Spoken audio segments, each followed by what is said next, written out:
Support for Central Florida Public Media comes from JustCallMo.com and attorney Mo DeWitt. As a Central Florida native, Mo DeWitt is committed to offering legal guidance in personal injury cases such as car accidents and slip and falls.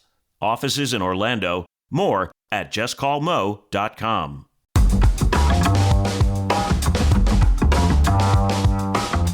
Welcome to Engage, leading conversations that matter.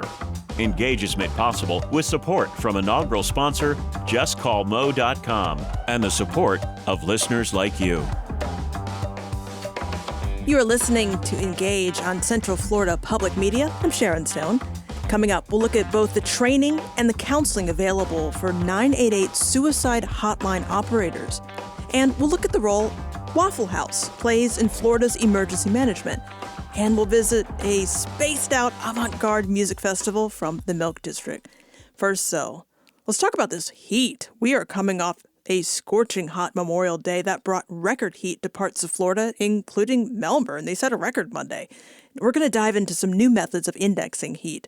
First, we asked the Greater Orlando chapter of the American Red Cross about how they deal with this weather. Janice Moran is their executive director.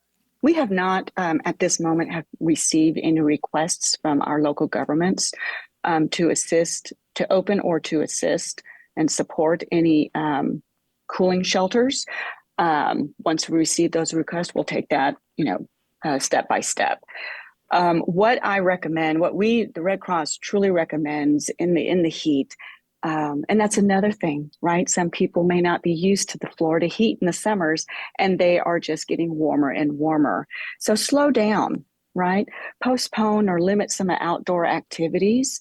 Pay attention to the weather forecast, what the temperatures are going to be, what the highs are going to be that day. You really need to stay hydrated, okay? Stay away from caffeinated drinks, alcoholic beverages in the heat. Drink plenty of water. Know the signs of heat exhaustion, and spend plenty of time indoors. Please do not leave any children or your pets in a vehicle, right, with the windows closed, not even for, a couple of minutes. It gets so hot in our vehicles so quickly, and just heed the warnings. We have plenty of tips also. You can go to our website, redcross.org, for plenty more safety tips and how to be prepared. Janice Moran is the executive director of the Greater Orlando chapter of the American Red Cross. These feel-like temperatures are hitting triple digits today for some of us, according to the National Oceanic and Atmospheric Administration's National Weather Service. And right now, the NWS and the CDC are testing a new heat tool. This experimental HeatRisk mapper creates a new way of quantifying the risk of dangerous conditions associated with hot weather. They aren't taking feedback from the public until the end of September. We asked Megan Borowski, a senior meteorologist with the Florida Public Radio Emergency Network, to join Engage and explain the experimental heat tool and its potential impact on vulnerable populations. We started the conversation by asking Borowski about the heat we're experiencing in Central Florida this week. The temperatures are going to continue to be in the 90s. Now, here in Central Florida, the thing that we're going to be contending with is a boundary, a frontal boundary that's going to try to get as far south as the I-4 corridor, maybe a little bit farther south. And it might just get us to have lower dew point temperatures, which would bring us relief from the humidity. However, it looks like that boundary might not get as far south as Central Florida. So the reason why I bring it up is we'll likely still be contending with the heat and humidity, which makes it feel even more oppressive. It really is going to depend on where that boundary winds up. Is it hotter sooner this year, or is this about typical for Florida? Well, we've certainly had a stretch of hot and dry weather. And when I say dry, I mean limited thunderstorm coverage, especially west of the Orlando metro area. We've had some thunderstorm cells over Kissimmee and then also eastward toward the Space Coast. But generally, immediately west of Orlando and then as far west as Tampa and the Gulf, it's been very limited in terms of afternoon shower and thunderstorm coverage. And that means we're not getting cooled off in the afternoons. I mean, it gets hot and it stays hot because we're not having those cooler showers. So certainly we do expect temperatures to get to the upper 80s and lower 90s by this time of year. We're a little bit above average, especially the past couple of weeks. We've been getting into the lower to mid 90s, and we've had heat indices in the upper 90s and lower 100s closer to South Florida. So, it's been a combination of things the past couple of weeks that have made it feel oppressively hot. So when we're talking about this heat, the National Weather Service has this new experimental way of, I guess, kind of measuring the risk of heat Yes. illness. Can you talk to us about this? Sure. So, typically you'll hear a meteorologist on the air talk about the heat index, which is the feels like temperature, and that takes into account the humidity and also the temperature. But this new product, it gives us different levels of risk. So you'll have, level 1, which is yellow, all the way up to level 4, which is like this deep purple magenta color. And what it tries to do is it'll take into account the temperature and the heat index, but also other things like how long the heat is expected to last, how unusual these temperatures or heat indices are for this time of year, and it will quantify the risk based off of that. So I think it's going to be a helpful tool for the public to really quantify their risk relative to what they're used to in terms of heat and humidity. Any thoughts on what prompted this new tracking system? Was there some need not being met or some data they needed? I think it's trying to make products more accessible to the entire population and more understandable, right? Because we've got all these formulas to develop, the heat index and the feels like temperature, or in the case of in the wintertime, the wind chill. But I think having levels, having color coordinated levels and categories, it makes it very direct and easily digestible, where you don't have to sit and think about, okay, what does this number mean to me? It's just, okay, I'm this level, this color, it's a low level risk for me today, or a moderate or high level risk. And it's kind of on the same, level here is the flash flood risk that the Weather Prediction Center puts out, or the convective risk, the severe thunderstorm risk. We're looking at levels now instead of numbers. And I think ultimately the goal here is to create a product that the public can quickly look at, quickly understand, and quickly make decisions based off of that product. Listening to you describe it, I'm wondering if there is a potential benefit to more vulnerable populations. Exactly. I think, for those with health issues, or the elderly, or folks with children, whatnot, you can easily look at this map and see, oh, I'm in red today. I better be on high alert, and I better take additional precautions. Or I'm in green today. Things should be pretty good because I'm used to these temperatures, or the temperatures aren't expected to be too warm. So I think the National Weather Service, NOAA, they're gravitating toward creating products now that everybody can understand. And that's so important, right? Because with weather conditions, be it severe thunderstorms, tropical systems, or something like temperatures, everybody needs to be kept safe. And so making things that are more accessible, easily understandable, we can make sure that all of the population is covered and can quickly make decisions, and they don't have to sit and think about, heat indices or whatnot for a long amount of time. You don't want to have to sit and think about the forecast. That's the meteorologist's job, not the public's job. We are in the testing phase of this, right? Mm-hmm. Yes. So this is an experimental product. You could just Google NOAA HeatRisk Mapper, and you can get onto their website and take a look at the actual product. And I believe you can read a little more about the product itself. And you can also submit comments about the map, the levels. If you think this is helpful, maybe you have an idea of things to add to the map, or add to things taking into consideration.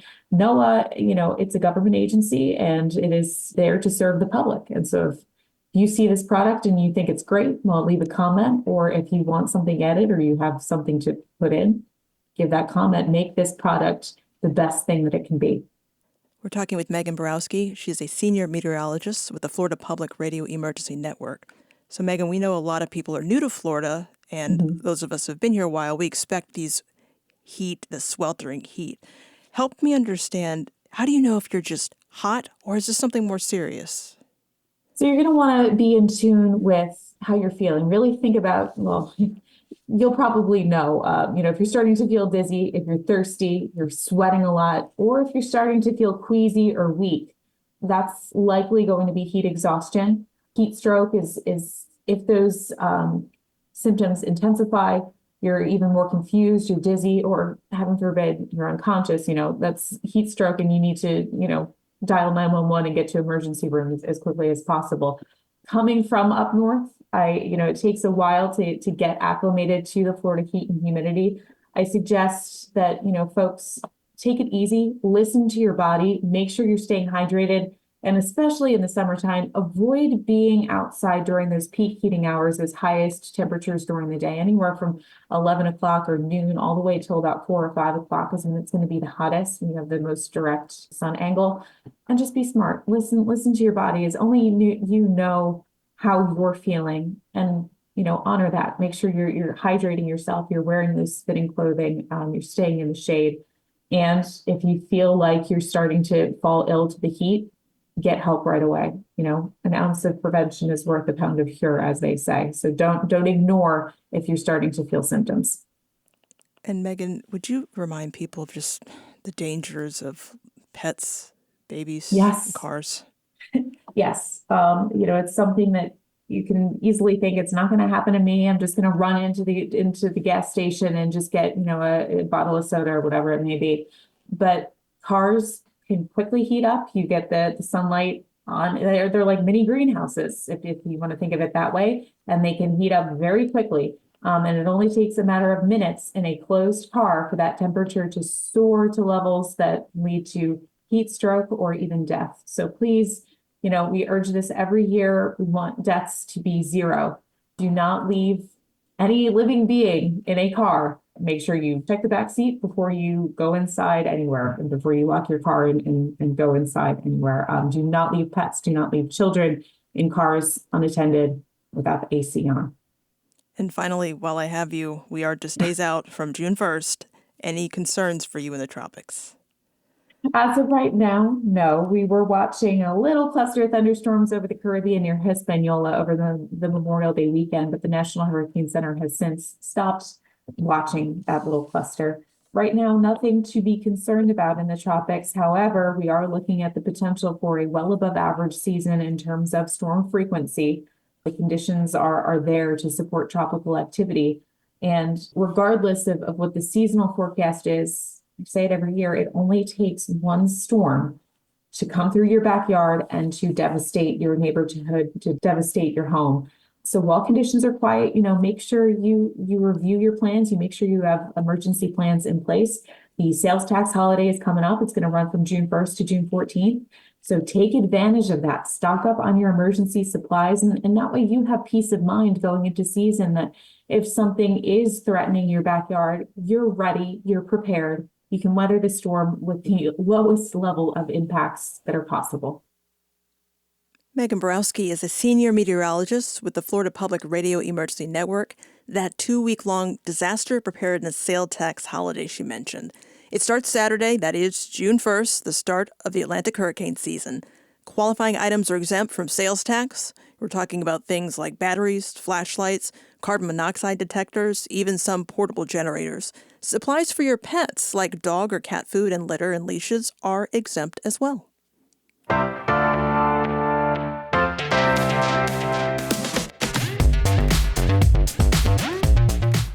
Coming up, we'll learn how the Waffle House provides more than a tasty omelet or hash brown for Floridians. I'm Sharon Stone. You are listening to Engage on Central Florida Public Media. You are listening to Engage on Central Florida Public Media. I'm Sharon Stone. Ahead on this program, the pandemic forced many people into their homes at the height of the quarantine, and many musical hobbyists discovered the joys of making electronic music. There's definitely been a moment for drone and ambient music recently, because, again, people doing so much work from home. We will visit the first annual O Drone Festival in the Milk District.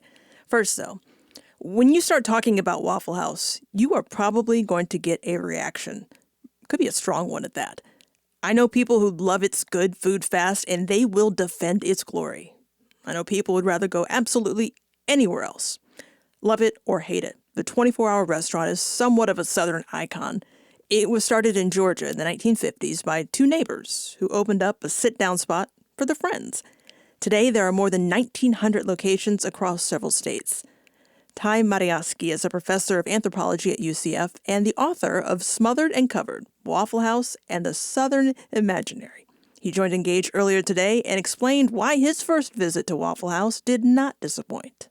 So this was in 2008. I was driving with my family from Orlando to Texas for Christmas. We had to spend the night in a town in Louisiana, and the only available option for breakfast was the nearby Waffle House. So it was early in the morning. We're talking like 3 to 4 a.m. We came in with my kids. They were all really young. We even had to find a high chair for my smallest child. We came into the restaurant. It was pretty dead, and the service was kind of touch and go. And in a nearby booth, there was a slumped over gentleman wearing like a three-piece suit, and he had turquoise jewelry. He was kind of none the worse for wear, so to speak. And he occasionally would blurt out things that were kind of humorous, but also unsettling. And he asked for his check. The waiter told him he already paid. And the guy said something to the effect, "Oh, I just wanted to make sure you see I'm in the business." And I don't know what that means. And then he proceeded to cause a ruckus. And then before he left, he came over to our booth and told my wife she had smiley eyes. And then he kind of just walked out into the night. So that kind of lived up to Waffle House's kind of on the edge reputation in that regard. What's the reaction when you say to someone that you wrote a book about Waffle House? It's kind of like, you have a PhD and you wrote a book on Waffle House? Or I didn't know professors wrote books about things like Waffle House. So it's kind of has this, underlying bit of surprise, I guess.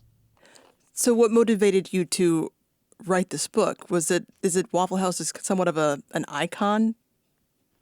Yeah, it has to do with that. So I've done a lot of work on fast food and chain restaurants, both here in the U.S. and in the Philippines. And so I was always interested in what certain chains mean, kind of in a symbolic or semiotic sense. Like, what do they represent beyond just a place that serves food, more as like, what is their brand image?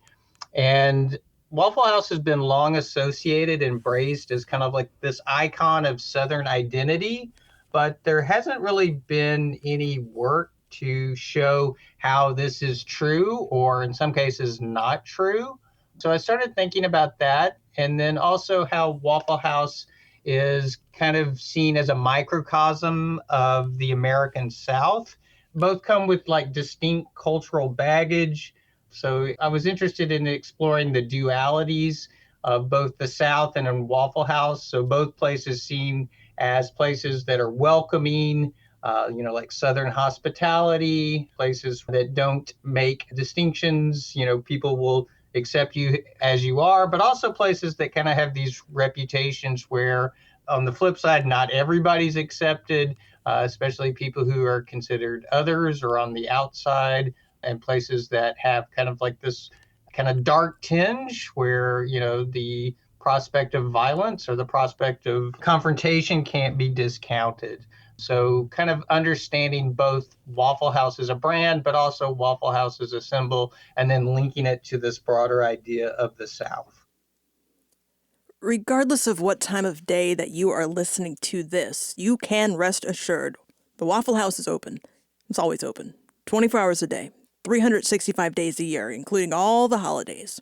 A former FEMA administrator once said, quote, "If you get there and the Waffle House is closed, that's really bad. That's where you go to work." So that idea is what prompted the creation of the Waffle House Index. It's a metric used to weigh storm severity and disaster recovery during severe weather events.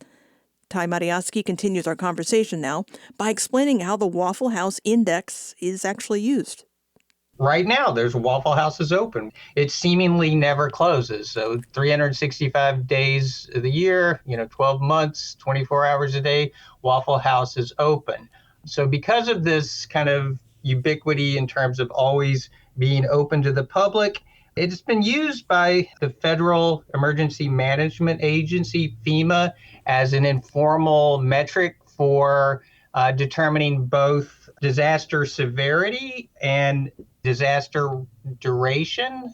So when an emergency happens, like a natural disaster, life kind of comes to a halt, and even Waffle House will kind of cease or shutter operations. And when this happens, this usually suggests that this is a very severe event because Waffle House never closes. So if a Waffle House closes, things are getting serious.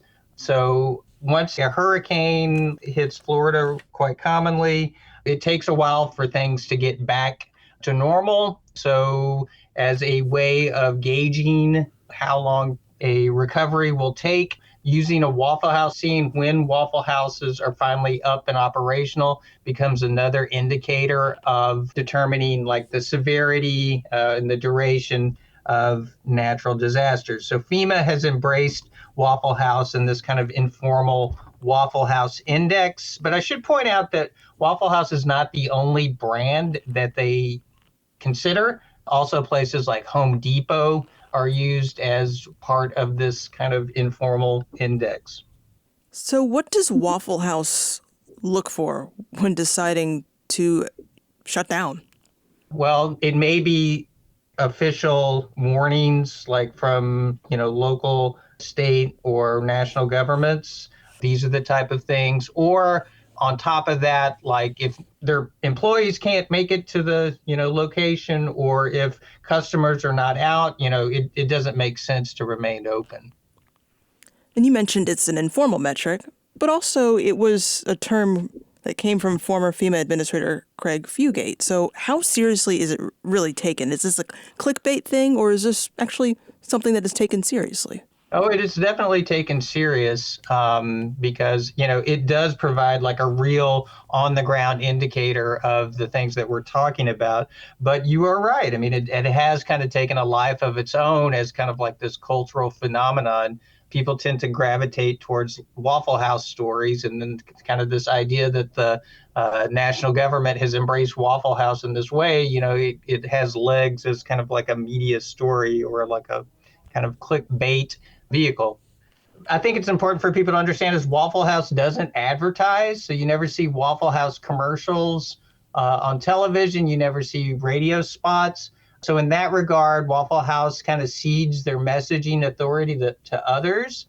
So in that regard, kind of like the South, it's like this blank slate where people can project their own meanings into what Waffle House means. So in that way, I think Waffle House kind of has this beleaguered reputation in part by that they don't have anything to really counter it. Like their slogan is America's best place to eat, or it used to be good food fast. And that doesn't really say anything about its Southern identity much. It's kind of like these innocuous catchphrases. So I think that by like allowing other people to define what the brand means in the public consciousness, it kind of allows these kind of ideas about Waffle House to perpetuate both good and bad. We're talking with Ty Matejewski. He's a professor of anthropology at the University of Central Florida, and we're talking about the Waffle House Index. Do you see any type of risk or danger to the resiliency of Waffle House being an indicator to people in terms of, could it send a false sense of security or safety to communities? Well, that's kind of an interesting take. Anytime there's a natural disaster, it seems you always have people that want to push the boundaries or test the limits of how they want to kind of like engage these events, or, how much they actually believe the official word about them. I would think that now that social media has become such a prominent force that you can kind of document yourself out in the elements during these events, may have something to do with that. So maybe the fact that these type of responses, official responses, have like a kind of something that everybody can relate to, like Waffle House, means that they would be taken seriously to some extent.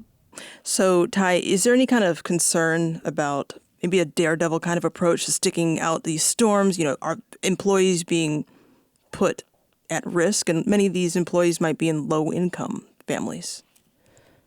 I guess you could get into the idea that, in certain ways, Waffle House employees are put in harm's way, especially dealing with customers during like these late night encounters when people come out of the clubs.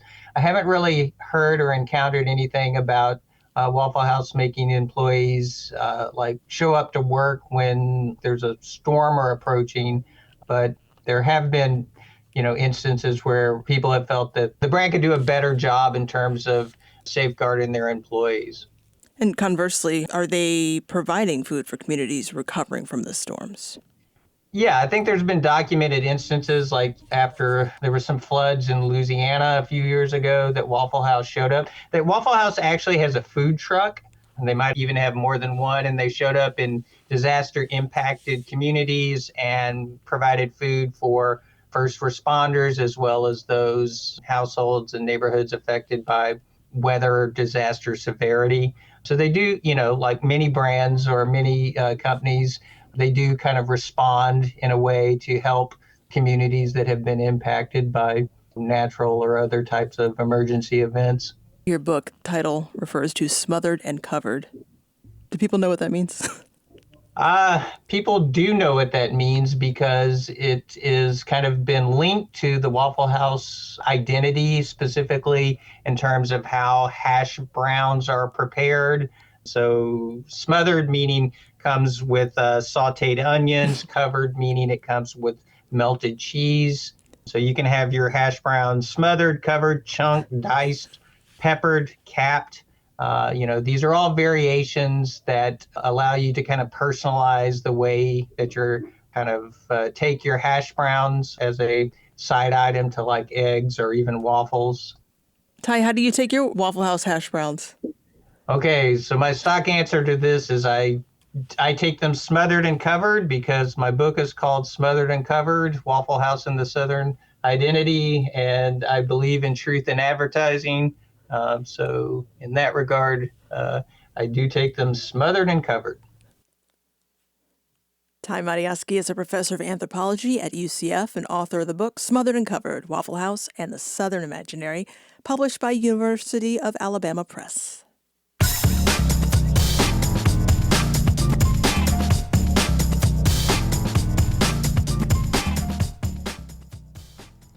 As Central Florida's population continues to rise, so does the need for services for people in crisis. Help is just 3 numbers away. Heart of Florida United Way operates both the 988 and 211 hotlines. 988 is primarily for suicide and mental health crisis care. 211 connects people to information or referrals for more health and human services needs. Their call specialists are cross-trained to answer calls to help from both numbers. The agency reports that from March 2023 to March of this year, there were close to 12,000 calls just from Orange, Seminole, and Osceola counties answered. That averages to about 30 calls for suicide or crisis help every day. Israel Navarro is the Director of Quality and Training for Heart of Florida United Way's 211 and Crisis Services. He joined Engage to talk about what it takes to answer those calls for help. And he started the conversation by explaining what happens when the phone rings. The first thing that kind of happens when you dial 988 or 211 is that you're connected with a real person on the other line. One of our specialists that goes through a comprehensive training that spans over 2.5 weeks. During that time, where they're learning the essential de-escalation skills, intervention techniques, and they're engaging in role-playing exercises that really help them not only feel confident when they're answering these calls, but equipped to really handle some of the most complex crises that community members can experience.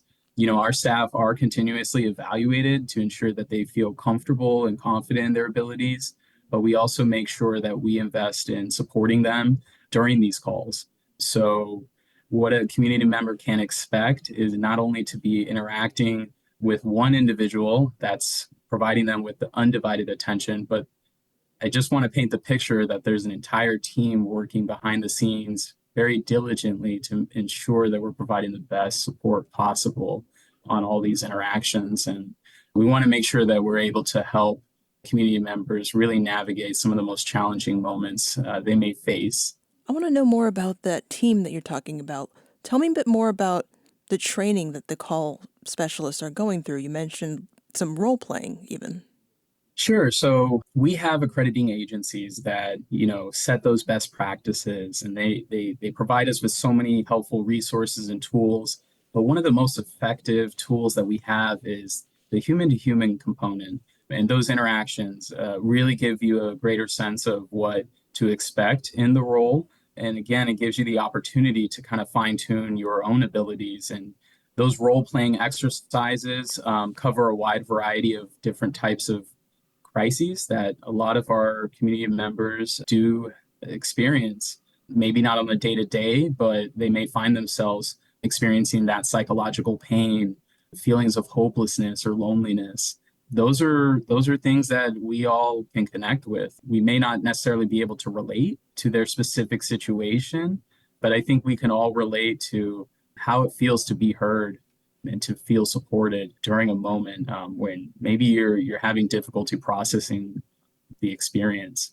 So part of that role playing is not only to help enhance those skills that we want to instill in all of our staff, but it also helps establish peer support, right? I think it's important that we recognize in this work that, again, it comes back to that team component. How can we help one another? How can we support each other?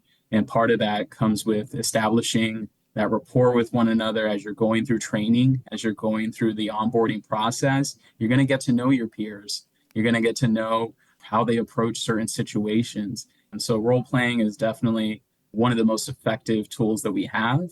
It's something that we actually integrate into continuous training as well.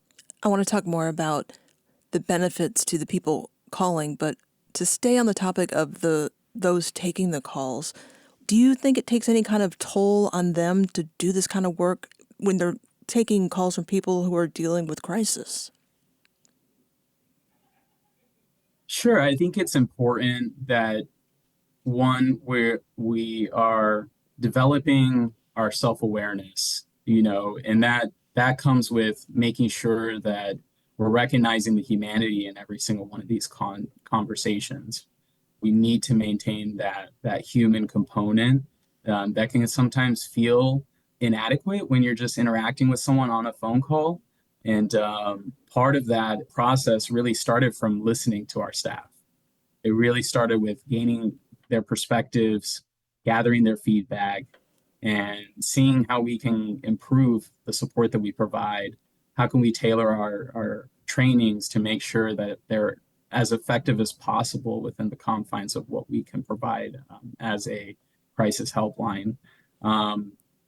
Staff, I think the more that you dedicate time to learning about their challenges and how this work affects their own mental health is just not only insightful, but it helps you empower them to not only increase their awareness, but it helps them also feel like they have more trust in you to lead them and to help them kind of bolster their self-care and again, just invest at a different level in their mental wellness.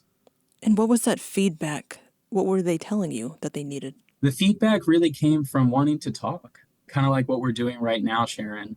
A lot of our staff just wanted to take a moment to kind of talk about how this call went, a little bit about what they tried, what they felt like maybe didn't work. Sometimes it's just venting. Sometimes it's just sharing, this really hit home because of this situation or that experience. And even with some of those more challenging calls, it's something that can really take a toll on staff. And so even for them, giving them that time to process what their experience, right? Because I think we can all kind of start to get a better picture of what vicarious trauma may feel like just because it can be transferred, right? If you're giving your all and trying to help community members navigate challenging times, sometimes it feels natural to take some of that with you. Israel Navarro is a director of quality and training for Heart of Florida United Way's 211 and crisis services.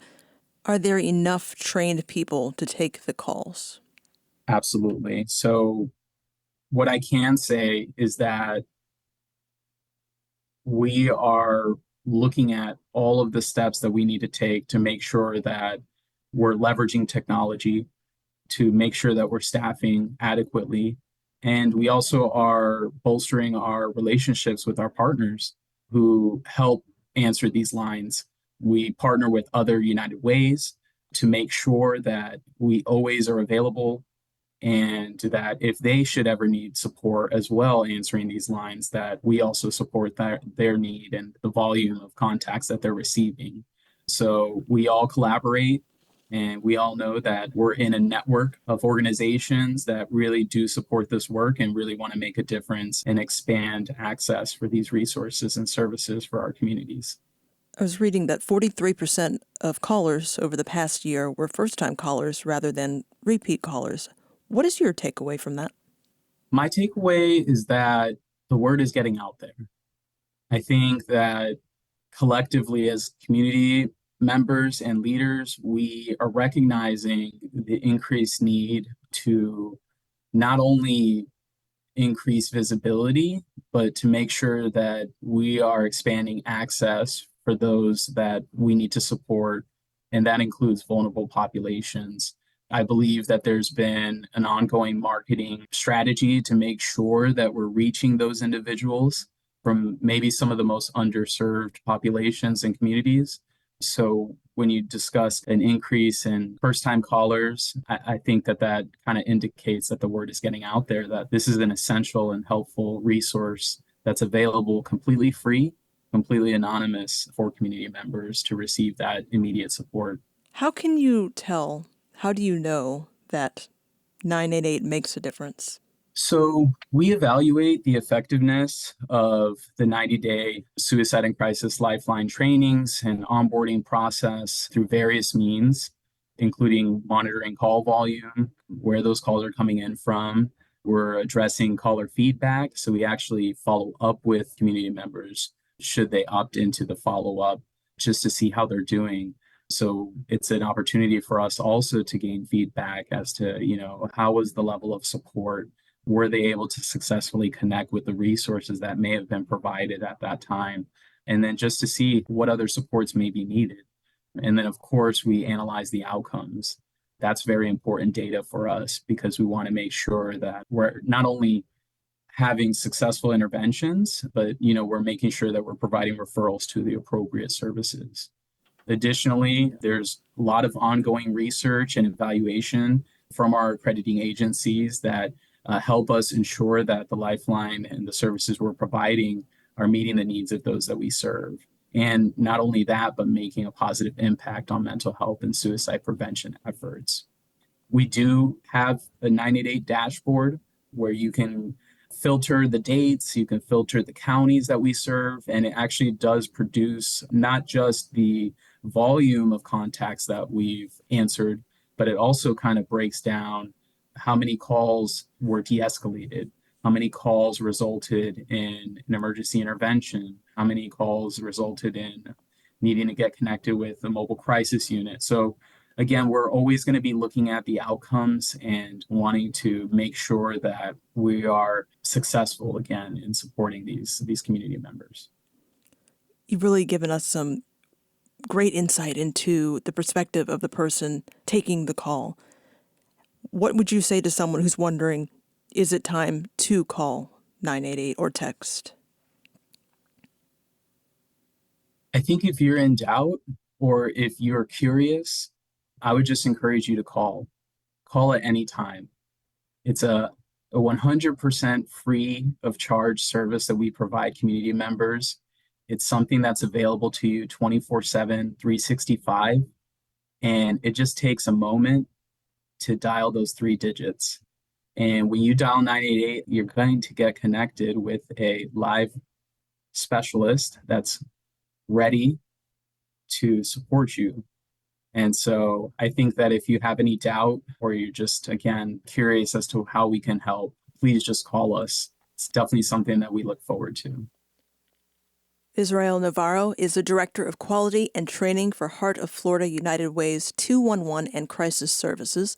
Again, the Suicide and Crisis Lifeline is available around the clock. It is free. It is anonymous. Just call or text 988 to connect to someone.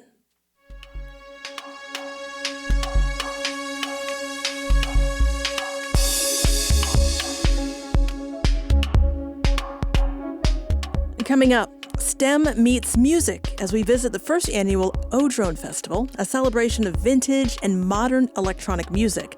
If you miss any part of our show today, you can always subscribe to the Engage podcast and listen when it's convenient for you. The program will be available on demand at cfpublic.org.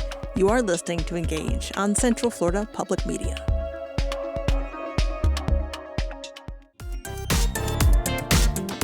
You're listening to Engage on Central Florida Public Media. I'm Sharon Stone. Saturday was International Drone Day. Not the little remote control flying things. It's a commemoration of a type of avant-garde music that has always held a space with fans of music from the fringe. Think Ravi Shankar meets Philip Glass meets John Cale. It could be minimalistic noise or lushly layered beats and melodies, and it is entirely electronic.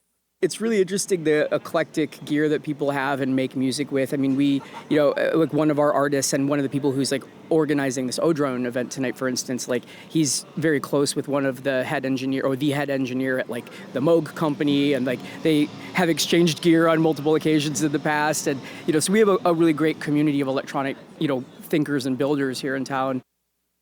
That's Jared Sylvia, the organizer of Circuit Church, a live electronic music series that happens monthly in the city's Milk District.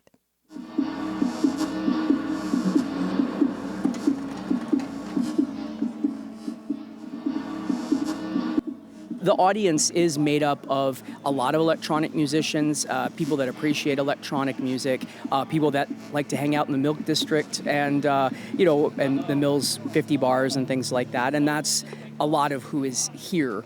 But they tend to be really, on point and understand the music and open-minded.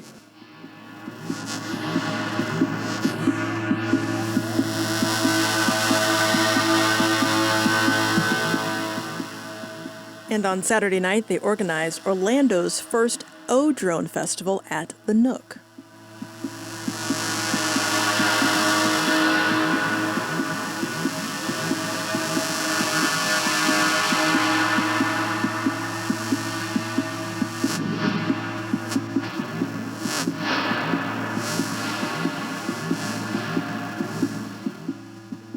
Drone music is not for everyone. It's not really easy to kick back and relax to, right? But it holds an important space in that the experimental nature of the genre has contributed to more popular formats. Drone music forms the basis of influence for EDM and techno, industrial music, and the alternative shoegazers of the 80s and 90s. Again, here's Jared Sylvia. Drone music as a genre is, obviously it's historically many different kinds of instrumentation, but in the electronic world, it's there's definitely been a moment for drone and ambient music recently, because again, people doing so much work from home and needing that kind of soothing kind of space. But with this event, I think one of the ideas was to kind of push the boundaries of what drone music is and can be. And as you can hear in the background, we have kind of a drone metal band playing right now, and throughout the night we'll have a lot of different takes on the genre, but always centered around a single tonality, which is being expanded on throughout the breadth of a performance.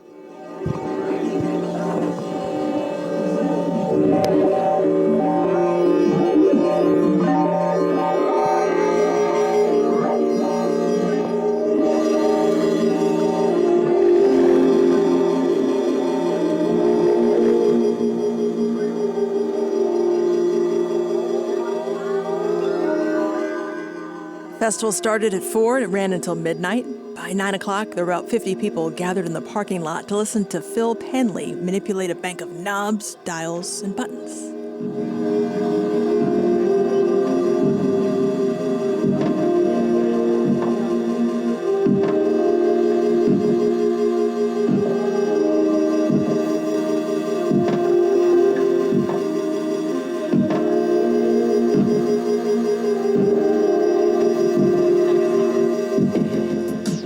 Circuit Church holds live shows monthly on the fourth Saturday of the month at the Nook on Robinson.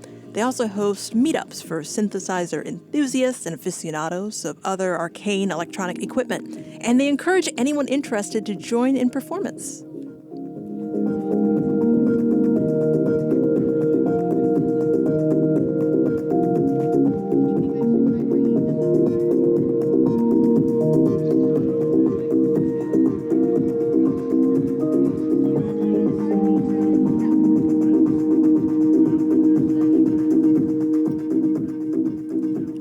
To explore different new things here on Engage, and that is about our time for today. We'll be back Thursday at 3 o'clock.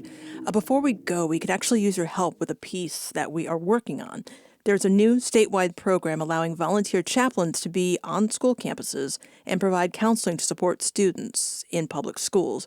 And we do want to hear from you. Do you support the idea? You can send us an email to engage@cfpublic.org. Or you can send us a talkback on the free Central Florida Public Media app. In the menu, select Send Us a Talkback, record your feedback, and then hit send.